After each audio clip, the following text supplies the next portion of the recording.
Good morning, student. This lecture is for MCOM second semester. Subject cooperation. Last lecture में जो है वो principles of cooperation. We will discuss the principles of cooperation, and in this lecture we have to discuss the achievement and role of cooperative movement in social economic development. Cooperative की development किस प्रकार हुई है? अगर cooperative की right from the beginning अगर development अगर हम देखेंगे तो first 5 year plan, second 5 year plan, third 5 year plan, जो भी 5 इयर्स प्लान है वो धीरे धीरे कोऑपरेटिव्स का जो है वो डेवलपमेंट हुआ है. पहले कोऑपरेटिव्स की संख्या कम थी, अभी कोऑपरेटिव्स की संख्या बहुत ज्यादा हो गई. पहले कैपिटल जो था वो कम था, अभी कैपिटल जो है कोऑपरेटिव्स का ज्यादा है.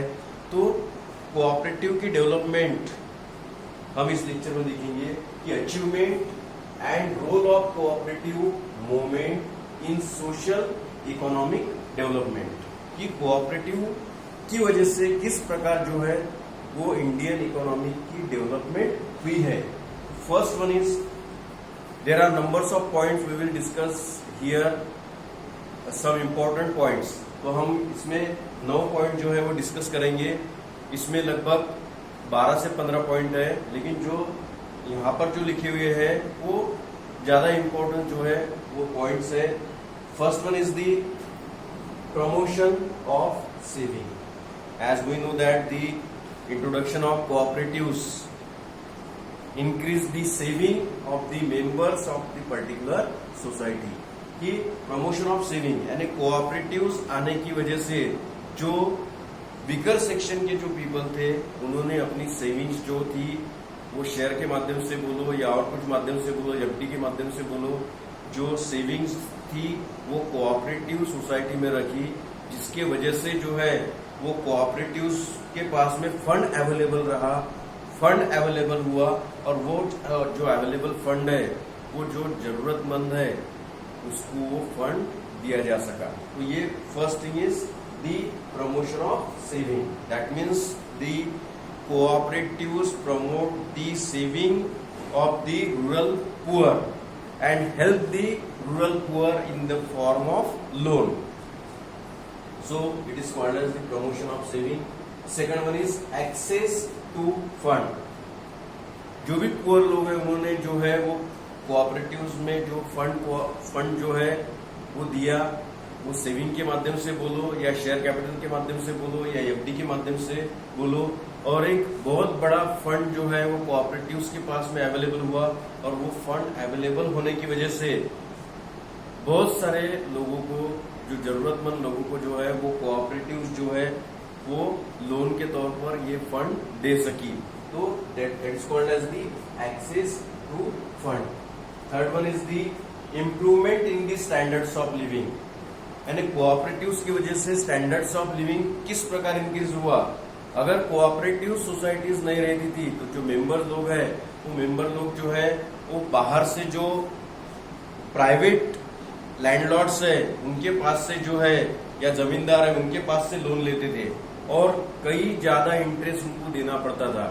यानी जो विशियस सर्कल ऑफ पॉवर्टी जिसको बोलते हैं हम, एक बार अगर आपने कहीं से अगर पैसे ले लिए जमींदार से तो वो कभी पेड नहीं होते थे. फिर इंटरेस्ट पे इंटरेस्ट, इंटरेस्ट पे इंटरेस्ट, और जो फार्मर है या जो भी मेंबर है वो विशियस सर्कल ऑफ पॉवर्टी में फंस जाता था. उससे निकल पाना उसके लिए बहुत ही मुश्किल था. लेकिन कोऑपरेटिव के माध्यम से जो है एक अच्छा खासा फंड अवेलेबल हुआ, और वो फंड जरूरतमंद मेंबर्स लोगों को लोन के तौर पर दिया जाने लगा, और बहुत ही मिनिमम जो इंटरेस्ट है, मिनिमम इंटरेस्ट उनको उस पर देना पड़ा. इसलिए किसी जमींदार के पास जाने की जरूरत नहीं रही, और जो भी लोन लिया है उसका रीपेमेंट वो धीरे धीरे कर देता था. 1, 2, 3 या बहुत ज्यादा हो गया 4 या 5 साल में वो पूरा लोन रीपेड हो जाता था. इसलिए किसी जमींदार के पास इसको जो है मेंबर्स को जाने की जरूरत नहीं पड़ी, इसलिए बहुत ज्यादा उसको इंटरेस्ट देना नहीं पड़ा, और उसका काम भी हो गया. तो वही पैसा जो है वो दूसरे काम में फिर वो इस्तेमाल करता था. इसलिए उसका जो स्टैंडर्ड्स ऑफ लिविंग है, improvement in the standards of living, that's why it is called as the improvement in the standards of living. क्यों? क्योंकि उसके पास उतनी सेविंग हो रही, इंटरेस्ट उसका बहुत ही कम जा रहा। 2-4 साल में जो भी लोन लिया था, all the loan is repaid by the particular member, therefore his standards of living is increase. Fourth one is the employment generation. Cooperatives ने एम्प्लॉयमेंट जनरेशन का भी काम किया है। वो इस प्रकार किया है कि कोऑपरेटिव्स एस्टैब्लिश होने की वजह से जो बहुत बड़े बड़े जो कोऑपरेटिव्स है, पहले तो सभी काम जो है वो मेंबर्स लोग देखते थे, लेकिन कोऑपरेटिव्स जैसे जैसे बढ़ने लगी, इसके कई कोऑपरेटिव्स के ब्रांचेस जो है वो दूसरे जगह जो है खुलने लगे, और उसके वजह से वो चाहे फिर अकाउंटेंट हो, कैशियर हो, इंटरनल ऑडिटर हो, ऐसे बहुत सारे जो जॉब जो है वो कोऑपरेटिव्स में क्रिएट हुए, और कोऑपरेटिव्स एक जो है एम्प्लॉयमेंट जनरेशन का काम भी करने लगी। पहले शुरुआत में नहीं था, लेकिन बाद में जैसे जैसे कोऑपरेटिव्स की संख्या बढ़ी, कोऑपरेटिव के ब्रांचेस बढ़े, तो उस प्रकार से जो है वो एक्सपर्ट जो है उनकी जरूरत गिरने लगी। इसलिए फिर कैशियर, अकाउंटेंट, क्लर्क, तो इस प्रकार से इंटरनल ऑडिटर, मैनेजर, तो इस प्रकार से जो है वो लोगों को जो है वो जॉब अवेलेबल होने लगा कोऑपरेटिव्स में। That's why there is a cooperative is the source of employment generation. Fifth one is the reduction of poverty. अब पॉवर्टी कैसे रिड्यूस हुई, इसके पहले हमने डिस्कस किया है कि कोऑपरेटिव्स की वजह से जो स्मॉल फार्मर्स थे या जो भी मेंबर्स थे, उनको लोन मिलना आसान हो गया। यानी उनको किसी जमींदार के पास लोन लेने के लिए जाने की जरूरत नहीं पड़ी। इंटरेस्ट जो है कोऑपरेटिव सोसाइटी का वो कम रहने की वजह से जो भी लोन लेते थे वो 3-4 साल में या 5 साल में रिपेड हो जाता था। अगर जमींदार के पास यही, अगर जमींदार से वो अगर पैसा लेते थे तो इंटरेस्ट ज्यादा रहता था, और वो लोन कई साल तक जो है वो रिपेड नहीं होता था। जो विशियस सर्कल, इसके पहले हमने डिस्कस किया कि विशियस सर्कल ऑफ पॉवर्टी, तो एक प्रकार से जो मेंबर है वो विशियस सर्कल ऑफ पॉवर्टी में फंस जाता था, उससे निकलना उसको पॉसिबल नहीं होता था। लेकिन कोऑपरेटिव्स आने की वजह से जो भी जरूरतमंद मेंबर है उसको जो है लोन जो है बहुत कम इंटरेस्ट पर मिलता था, और वही लोन वो 3 से 4 साल में वो रीपेड कर सकता था। यानी उसके लिए कोई भी जमीन या कुछ गिरवी रखने की जरूरत नहीं पड़ती थी। लेकिन जमींदार के पास अगर वही लोन के लिए जाता था तो उसको अपनी जमीन गिरवी रखना पड़ता था, कई ज्यादा इंटरेस्ट उसको देना पड़ता था, और कई साल तक जो है वो लोन रिपेड नहीं कर सकता था। तो इस प्रकार से जो रिडक्शन ऑफ पॉवर्टी क्यों हुई है, पॉवर्टी रिड्यूस क्यों हुई है, क्योंकि बहुत कम इंटरेस्ट पर कोऑपरेटिव से उसको लोन अवेलेबल हुआ है। On the basis of availability of loan, जो भी लोन उसको अवेलेबल हुआ, कई बार जो लोन है वो खेती के लिए लिया गया, और उसकी अच्छी खेती हुई और फसल अच्छी आई, और उसने वो लोन रिपेड कर दिया, तो उसका जो है जो पॉवर्टी है वो रिड्यूस हो गई। पहले जितनी पॉवर्टी उसके पास रही नहीं, जो पैसा आया उसमें से वो जो है वो इनकम जनरेट कर सकता था, या उसने इनकम जनरेट किया करके there is a reduction in poverty. अब एजेंट ऑफ सोशल चेंज, अब एजेंट ऑफ सोशल चेंज इस प्रकार से बोला है कि एक बार आपको पर्टिकुलर कोऑपरेटिव सोसाइटी के अगर आप मेंबर बन रहे तो आपको कई सारे जो है वो बेनिफिट मिल रहे हैं। पहले तो आपकी सेविंग हो रही, वो सेविंग तो हो रही है, और आपने जो शेयर कैपिटल कोऑपरेटिव में लिया है तो शेयर कैपिटल पर आपको डिविडेंड भी मिल रहा है। मतलब यहाँ जो आपकी सेविंग है उस पर भी इंटरेस्ट मिल रहा है, जो आपने शेयर्स लिए उस पर भी एक डिविडेंड आपको मिल रहा है। तो ये एक सोशल चेंज है। यानी ये देख के कई सारे जो लोग हैं वो मोटिवेट होंगे कि वो कोऑपरेटिव्स का मेंबर बने, और उनका भी जो है वो इनकम थोड़ा बहुत तो भी जनरेट हो सके। नंबर 7 है सोशल रिस्पॉन्सिबिलिटी। यानी कई सारे कोऑपरेटिव सोसाइटीज है, कई सारे कोऑपरेटिव ऑर्गेनाइजेशन है कि जो एनजीओस का काम भी चलाते हैं। कई सारे जो कोऑपरेटिव्स है वो खेड़े में है, तो वो जो है वो इन्फॉर्मेशन कलेक्ट करने का सेंटर करते हैं, फार्मर्स लोगों को गाइडेंस का सेंटर करते हैं।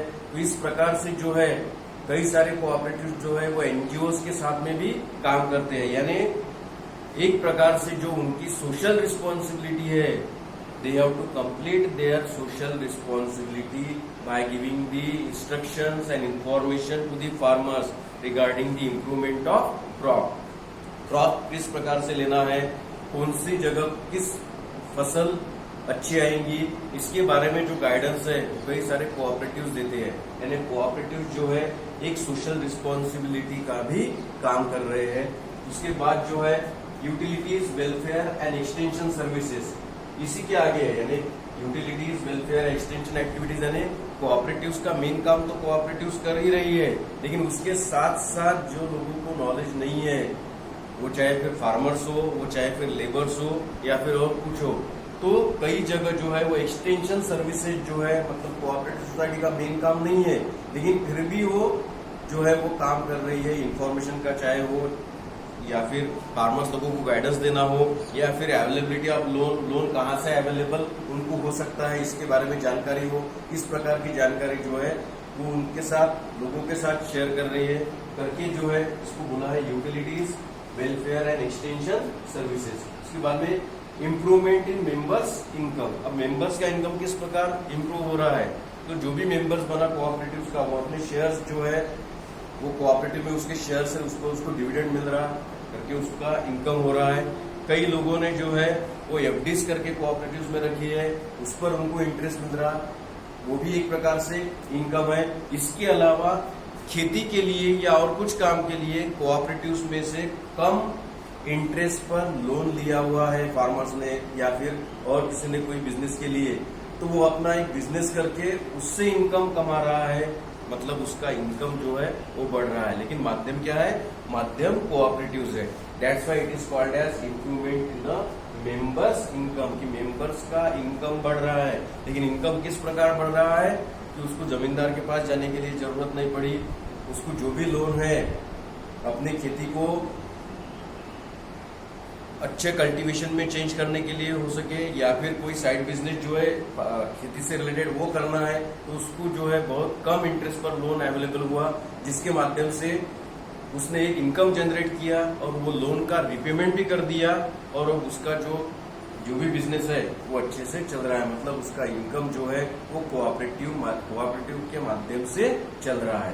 तो here we will discuss the achievement and role of cooperative movement in economic development. मैंने पहले बोला कि ऐसे बहुत सारे पॉइंट है, there are numbers of point, but we will discuss here some important points of achievement and role of cooperatives movement in the India's economic development. तो इसका जो भी पीडीएफ है, पीडीएफ में डिटेल डिस्क्रिप्शन आपको दिया हुआ है, और वो डिस्क्रिप्शन आप इसके अलावा भी उसमें कुछ पॉइंट है वो भी आप एक बार अगर रेफर करेंगे तो आपके कंसेप्ट अच्छे से क्लियर हो जाएंगे। आज के लेक्चर के लिए इतना ही, बाकी नेक्स्ट लेक्चर में कंटिन्यू करेंगे। Thank you.